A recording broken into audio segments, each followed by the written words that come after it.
Mas maganda pa tayo sa morning. This is your author CJ and welcome to the third episode of Pusong Malaya, the podcast. Ang napili kong topic for today ay ang pagiging marupok. Dahil dun sa tatlong books ko, inilarawan ko kung paano ako naging marupok noong mga panahon na yun, di ba? Nautal ako kasi marupok talaga ako. And ang napili kong kakwentuhan ngayon, ang matagal ko nang kakilala at nakakakwentuhan pagdating sa pagiging marupok ay ang sikat na makeup artist at influencer na si Mundang Makugay, si Ma'am Shi. Welcome to the podcast, Ma'am Shi. Hello, thank you. Hello po sa lahat ng marupok. So, kumusta ka naman today?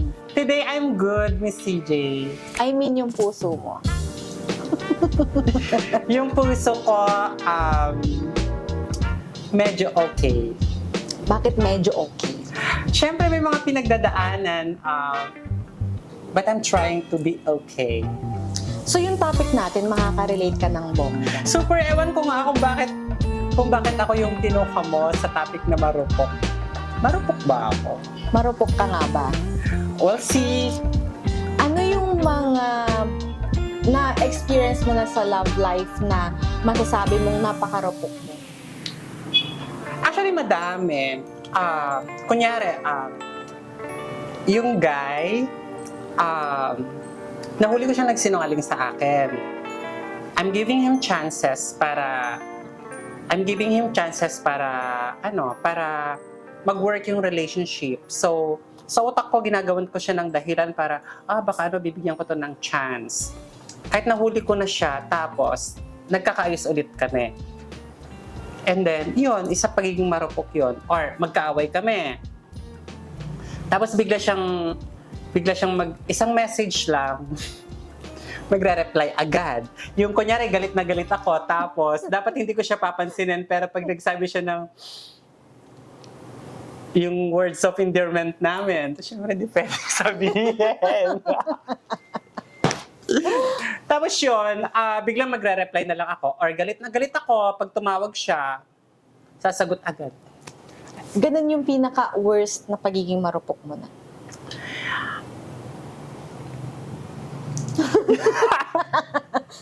Yung mas malala,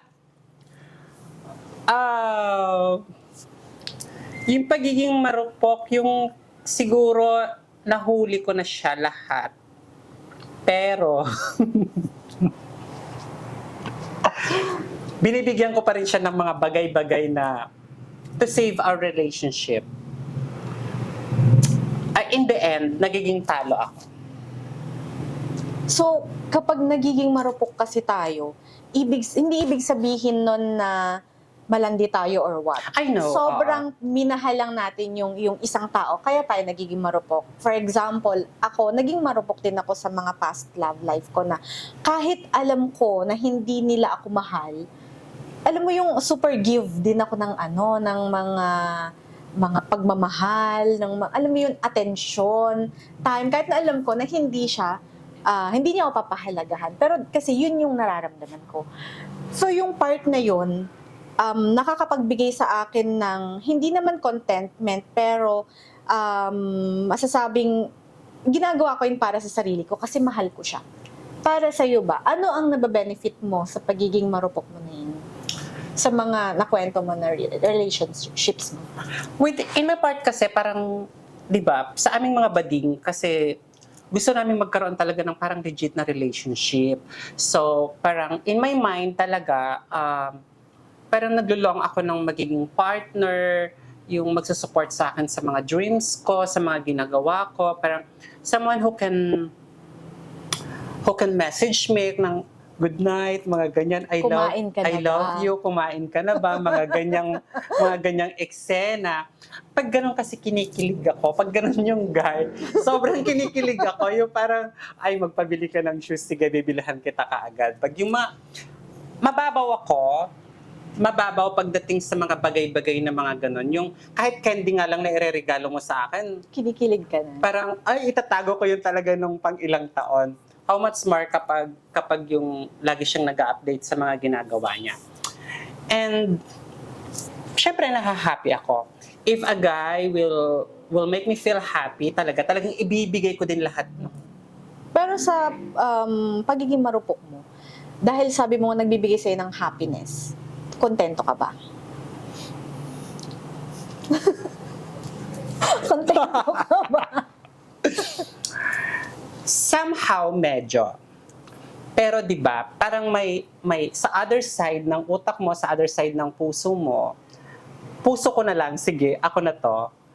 Parang may space na hinahanap ko kasi hindi ko makuha ng buo. Alam mo pag may ka-share ka kasi.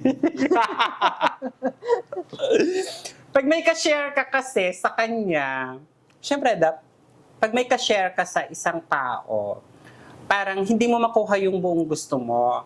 So, kapag may time na magkasama sila ng girlfriend, pag may time na magkasama sila ng girlfriend, parang nagmamaktol ako, hinahanap ko siya, ganon. Iyon yung mga bagay na hindi ko makuha sa kanya ng buo. Yun yung kakulangan. Napansin ko na sobra yung pagmamahal mo. Sobra yung kaya mong ibigay doon sa isang tao. 110%. Pati pamilya niya, mamahalin ko. Nagkakataon lang na yung mga taong nagugustuhan mo ay yung hindi ka pinapahalagahan ng sobra na dapat deserve mo. I do not know lang kung hindi naman niya ako pinapahalagan. Siguro in some ways siguro may pagpapahalaga naman. Kaso nga lang kasi pag nagmahal, it's okay na magkaroon siya ng girlfriend. Hindi ko siya binabawalan mag-girlfriend. Wag lang sa kapareho ko. Kasi syempre pag kapareho ka na yung karibal ko, ibang usapan na yun. Hindi kita mapapatawad. Gets mo?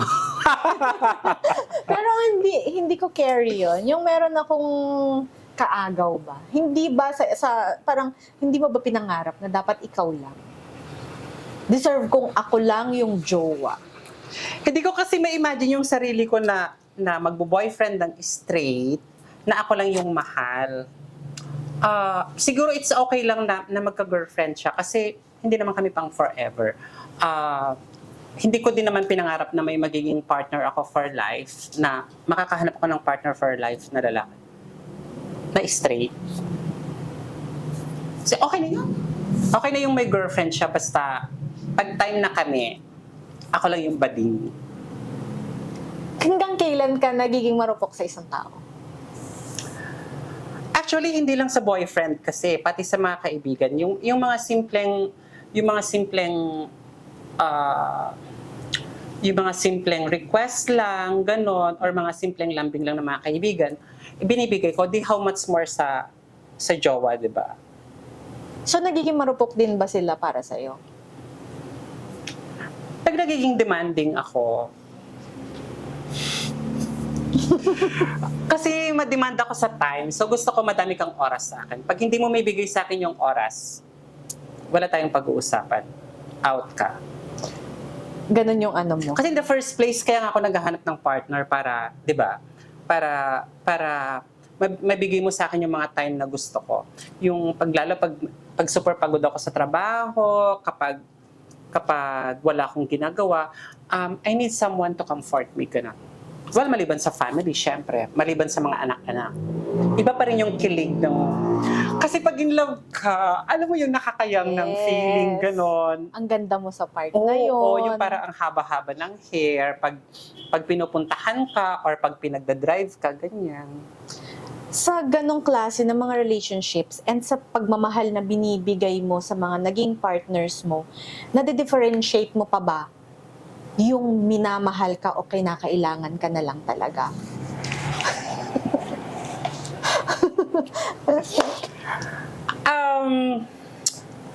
Siguro yung mas more, pag sa lalaki kasi, parang more on kailangan ka talaga eh. Pag sa part ko kasi syempre straight yun. Parang mas kailangan nila ako. Siguro pag yung percentage ng pagmamahal niya sa akin, tsaka kailangan niya ako, siguro 70. Anong 70 yung kailangan 70 yung kailangan niya ako, tapos 30 na lang yung pagmamahal. Pero yung 30%, Yung 30% na yun, dapat ibigay mo naman ng buo sa akin. Although alam mo naman yung mga lalaki, di ba? Alam mo naman yung mga lalaki pag binobola-bola, pag binobola-bola yung mga bading, oh, I love you so much, mahal kita, ganyan-ganyan. Gano'n mo ko kamahal? 80% na haler. Feeling ko nga 20% lang. Pero napapasaya ka naman sa part na yun. Yes. Yung sabi ko nga, mababaw lang ako. So, pakitaan mo lang ako ng care. Kahit hindi mo na nga sabihin na I love you pakitaan mo lang ako ng care,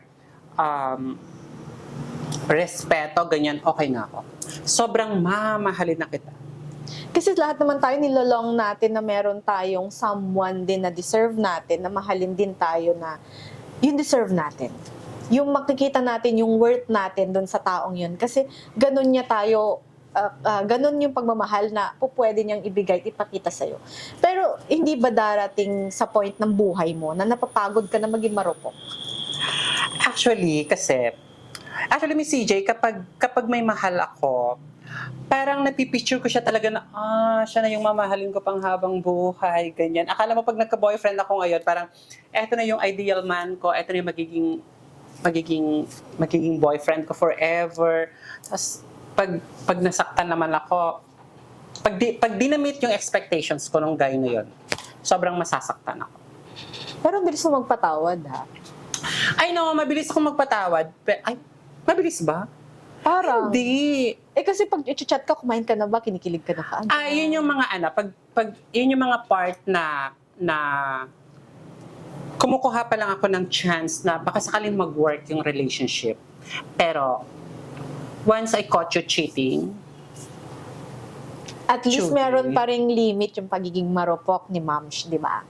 yes. Oo, kasi bobo ka naman masyado kapag okay lang yun. Oo naman. Bobo ka naman masyado kapag alam mo nang niloloko ka, go ka pa rin. No naman tayo. Dapat alam natin yung value natin as hindi porke bading ako, Pero na-amaze ako sa kung gaano kalaki yung puso mo na okay lang kahit may kahati ka. Basta yung kahit 30% na lang yung ibigay sa'yo, okay lang. Pero alam mo yun, hindi ka ba naglolong na dapat ikaw lang ang priority? Gusto ko! Sino naman yung may ayaw ng solo mo lang. Pero right now siguro hindi ko pa nakikita yung guy. Yung guy na yon na magbibigay ng buo sa akin. Pag meron, sagot ko na pati pamilya mo. So ano yung pwede mong or yung inspirasyon na may bibigay mo sa mga listeners natin ngayon na may pinagdadaanan na alam mo yon, yung hindi nila maano yung pagiging marupok nila. Malimit. Ako kasi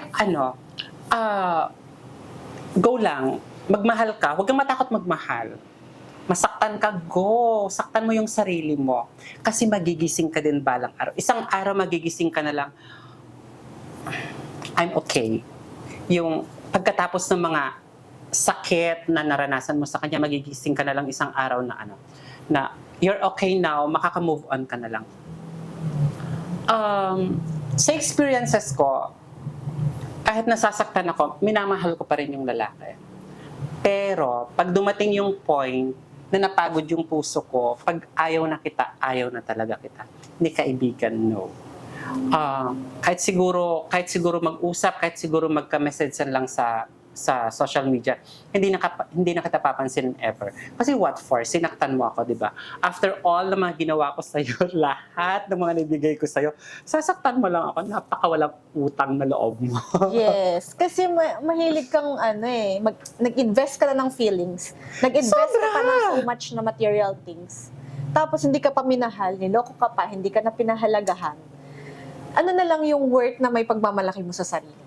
Correct. Kasi, ibig sabihin nun, wala kang halaga sa kanya kasi after all na may binigay mo sa kanya, attention, pagmamahal, material things, tapos pinagpalit ka lang, ibig sabihin, he's not worth it para sa pagmamahal mo sa kanya. So, ako, kapag naramdaman ko na gano'n, ako na yung umiiwas. Ako na yung magkukusa, ako na yung bibigay. Kasi respeto ko na lang din yun sa sarili ko na, eto ako, wala naman akong ibang ginawa sa kanya, kundi mahalin siya, ibigay lahat ng kailangan niya. Tapos hindi pa rin niya pinahalagaan. I have to cut him off. Yun lang. Yun daw yung mabibigay niya na inspirasyon sa mga taong may pinagdadaanan pagiging marupok. Pero lagi niyong tatandaan, guys, na okay lang naman magmahal, pero not too much na binababa nyo na yung sarili ninyo at nagsisettle na kayo for less. Dapat tandaan nyo na palagi tayong sapat at palagi tayong mahalaga. Depende na lang sa taong mamahalin natin kung marunong silang pahalagahan tayo. Kasi sa pagmamahal nila, makikita natin yung halaga natin bilang isang tao. Correct. Ma'am, siya lang naging boyfriend mo. Yung totoo. Ala! Sa totoong kwento. Okay, ilan? Lagot ako. Isang 3 years, isang 5 years, isang 1 year, tsaka isang 1 year. Ano siya? Oo. Parang ano din. Ma-long term ako. Ma-long Kaya pag term. love talaga, malala. Pag So, ganun. sino sa kanila yung pinaka naging marupok ka? Marupok, siguro yung time na hinahabol. Ano ginabol ka na? Pag nag-aaway, yung nasubukan ka na jumbag, ganon. Ah, Yung may inuman eklat, party girl, Oo. era, ganon. Yung ginumbag na ako sa harapan. Tapos, nagkabalikan pa rin kami. Isang lalaki to. Isang lalaki to, ha? Yung hinabol-habol na ng kutsilyo, nakapapaalang na tumatakbo sa daan kasama yung mga anak ko, ganon. Tapos, pero pag uwi niya, pag nagtatago ako sa bahay sa baryo, pupunta siya, dugo-dugo yung, sorry. Dugo-dugo siya, kunyari disgrasya siya, emotional blackmail. Dugo-dugo siya, pupunta siya sa akin, sasabihin niya na, hindi mo ba ako papapasukin kasi na-disgrasya ako para puntahan ka lang, mga ganyan. Tapos kakausapin niya yung parents ko, ganyan. So, syempre yung parents ko maawa sa kanya, pero alam ko ng emotional blackmail, pero give naman ng lola mo, angkas na naman sa motor niya pa uwi. oh my God, umabot talaga sa jombaga. Sobra! Direct pakihabol, sino kaya yan? At nagkabalikan pa rin kami. Pero nung time na Kahit na jinombag ka na binalikan mo. bumalik ako, mahal ko siya eh. Ilang beses kang jinombag? Isa, pero nakagante ako, kinagat ko siya. Oh my God. Nung niyayakap, in fairness naman sa kanya, super sorry naman siya kasi nabigla din siya. Tapos, niyakap niya kasi ako, nagsasorry siya, sorry, sabi niya ganon, kasi, nasaktan nga niya ako. Hindi ko matanggal sa sarili ko na yung pinapakain ko siya and everything, binibigay lahat, tapos nasaktan niya ako. Yung pagyakap niya sa akin dito, yung nakagat ko siya ng buo dito. So, yun lang yung pinaka-worst na ginawa sa'yo. Then, naging marupok ka pa rin kasi mahal. Nagkabalikan kami. Pero nung time na affected na yung work ko, yung, kunyari, babasagin niya yung salamin, babalibag niya yung manikin. At habang nag-work ako, nasa Tagaytay, ito yung kasi yung nasa Ito Tagaytay yung pinakamatagal ako. mo Oo. siguro. Hindi ko alam. Alin doon? Siguro yung 3 years. I was doing my makeup sa Tagaytay. Tumawag siya. Nagme-makeup ako ng bride. Tumawag siya. Hello, ganyan. Bakit daw? Siyempre galing ako ng biyahe. Pero February 14 yan, nagbigay pa siya ng flowers, ng chocolates and everything. Tapos 15 nasa Tagaytay na ako kasi kailangan ko magbiyahe. Tapos tumawag siyang ganon. Sabi niya, bakit bakit boses pagod? Malamang pagod ako sa biyahe, pagod ako nag-makeup. Malamang nagme-makeup ako. Tapos sabi niya ganon, baka nalalalaki lang daw ako. Sabi ko sa kanya, antayin mo ako dyan. So pagdating ko tinapos ko yung kasi nag-aaway pala kami, tapos kayong mga client, naririnig niyo yung away namin. So parang, shock din ako sa sarili ko na naapektuhan na yung trabaho ko. So, kapag yung trabaho ko na, syempre priority ko yung trabaho ko. And after all, galing sa trabaho ko, yung mga ibinibigay ko sa'yo. So dapat wag mong papakalaman yung trabaho ko, dapat inspiration kita. So, nung nag-away kami, umuwi lang ako ng probinsya, pinak up ko yung mga gamit niya because we're living together. Pinak ko yung mga gamit niya, lumayas ka. Yun na yung tawag dito? Pinakamalala. Pinakamalala. And yun na yun talagang ayaw mo na. Stop na. Ayaw ko na kasi yun naman yung maganda sa akin. Kapag minahal kita, sobra kita talagang mamahalin. Pero kapag napuno ako, pag na-push mo yung limit na nasa sukdulan na talaga yung galit ko, kahit anong gawin mo,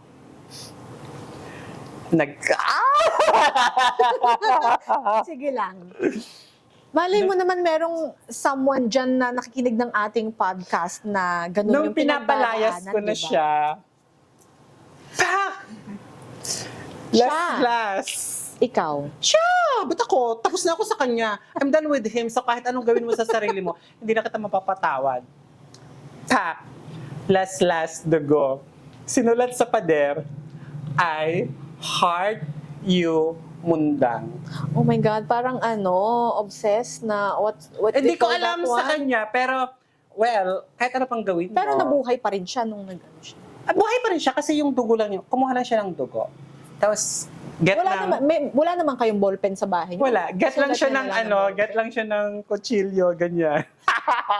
Oh my God. Get lang siya ng kutsilyo, ganyan. Tapos, yung nag-aakbang magpapakamatay, sabi ko naman sa kanya, video kita para malaman nila na wala kang kinalaman dyan. Basta, I'm done with you, ayoko na sa'yo, break na tayo. Sure, lumayas na siya.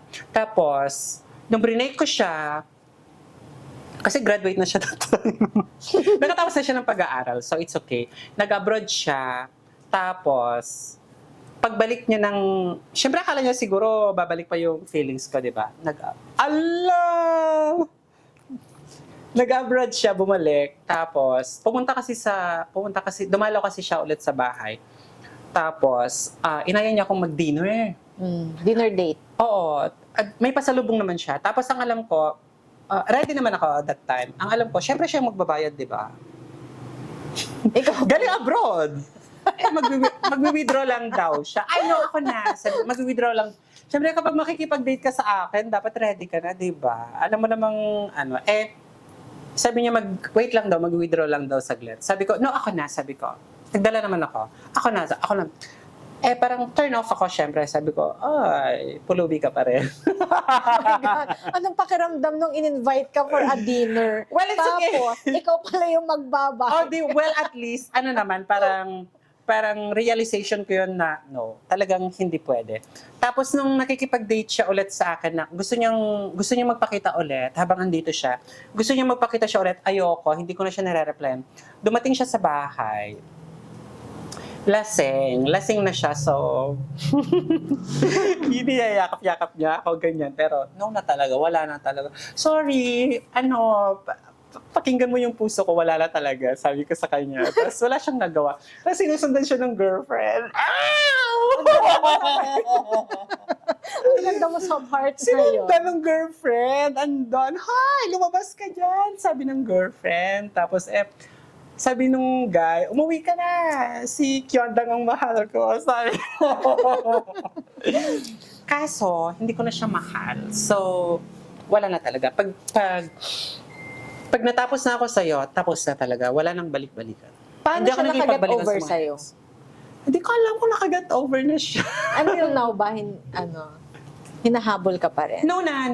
Pag after nun, wala nang nagme-message. Siguro nung time na nandito siya, nagme-message pa rin siya. Pero hindi ko na siya kasi pinapansin. And, parang I'm dating somebody else na kasi. That time. Hindi ka nagsisisi sa mga ininvestan mo ng feelings at ininvestan mo ng so much effort and ano pa ba, gamit? Madaming pagsisisi. Siguro yung part na lang siguro, kasi pag may pinasok akong isang bagay, relasyon man yan, trabaho, pinapanindigan ko. Pag may pagkakamali ako, that will serve me as a lesson. Kung may mga pagkakamali ako doon, ginagawa ko yung lesson para mas mag-improve ako. Para pag yung mga susunod kong gagawin, mas magiging mabuting tao ako, mas magiging mabuting partner, ganun. Ano yung lesson na na-learn mo doon sa mga past relationships mo na ganyan? Minsan kasi, Miss CJ, sasabihin mo na magiging choosy ka na sa susunod.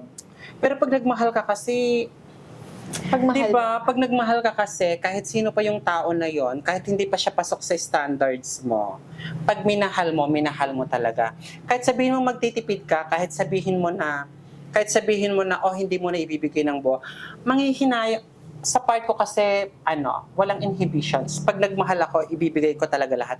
Para pag natapos yung relasyon natin, wala akong pagsisisihan na ay, sana ganun. Kasi kapag hindi ka na kontento sa akin, after all na mga ginawa ko sa'yo, not my loss. It's your loss. Yes. Kumusta naman ang status ng relationship ng isang mundang makugay sa ngayon? Totoo. Yung totoong kwento. Sa ngayon, chill lang. Yes, I'm dating. I'm dating someone else. Okay lang kami, chill lang kami. Hindi na ako yung mahigpit na girlfriend. Hindi na ako yung mapagbawal. Hindi na ako yung demanding sa time niya. Basta hinahayaan ko na lang siyang gawin lahat ng mga gusto niyang gawin. Like, kung mag-basketball lang siya, mag-aral siya mabuti. Basta ginaguide ko naman siya sa mga pangarap niya. At least sa mga past relationships mo kasi, kahit papaano, meron kang natutunan at meron kang ini-implement ng mga bagong makakatulong sa relationship ninyong dalawa. Yes, actually, with my past relationship, it's really traumatic. Yung kahit pala ibigay mo lahat, pati buhay mo, kahit ibigay mo na yung buhay mo, hindi pa rin makukontento yung lalaki, iwan ka pa rin. Pag hindi ka na mahal, pag nakahanap ng iba, iwan ka pa rin. So, dapat magtira lagi sa sarili. Yes, tama yung sinabi niya na kahit na ibigay mo lahat ng pagmamahal na kaya mong ibigay, kung hindi ka mahal, hindi ka niya mahal. Diba? Yes. Kaya ano yung mga pwede nating ibigay na tips or inspiration sa mga marurupok na katulad natin? Pero sa akin kasi yung pagiging marupok, it's an emotion yun eh. Hindi mo naman mapipigilan yung sarili mo na pagmahal mo yung isang tao, kapag mapagpatawad ka, mapapatawad mo pa rin siya.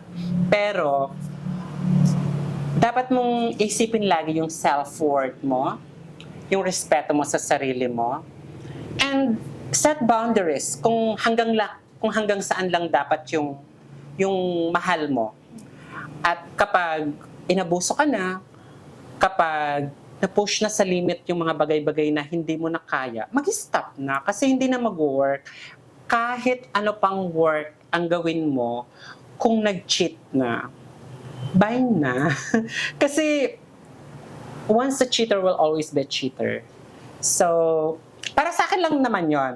Kasi ako, hindi ako nakikipagbalikan sa mga exes. Pag nakipaghiwalay ako, ibig sabihin, natapos na lahat ng mga kaya kong ibigay sa'yo, hindi na kita kayang mahalin pa ulit. Katulad din ng lagi kong sinasabi na unahin natin lagi yung sarili natin. Kasi yung pagiging marupok, hindi naman pwedeng ibawal dahil yun yung form natin ng pagpapakita sa taong mahal natin na mahal natin sila. Pero wag natin kakalimutan palaging ating mga sarili. Ibigay natin sa ating mga sarili yung mga bagay na binibigay natin sa iba. Yun ay yung pagmamahal. Correct. Pagmamahal sa sarili. Doon kasi, malalaman mo kung sino yung magpapahalaga sa'yo bilang isang tao. Doon mo makikita yung taong mamahalin ka na deserve mo. Yung makikita yung worth mo. And I believe lahat ng nagmamahal deserves a better treatment. Kasi hodang bading ka, babae ka, tomboy ka, we deserve a better treatment sa mga partner natin. Yes. So guys, that's it. Thank you, Ma'am. Kasi lagi mo akong sinasamahan. At meron talaga kaming mga moments na nagtatalk talaga kami about relationships. Salamat, Ma'am, dito sa pag-guest sa aking podcast. Thank you, Miss CJ, for having me.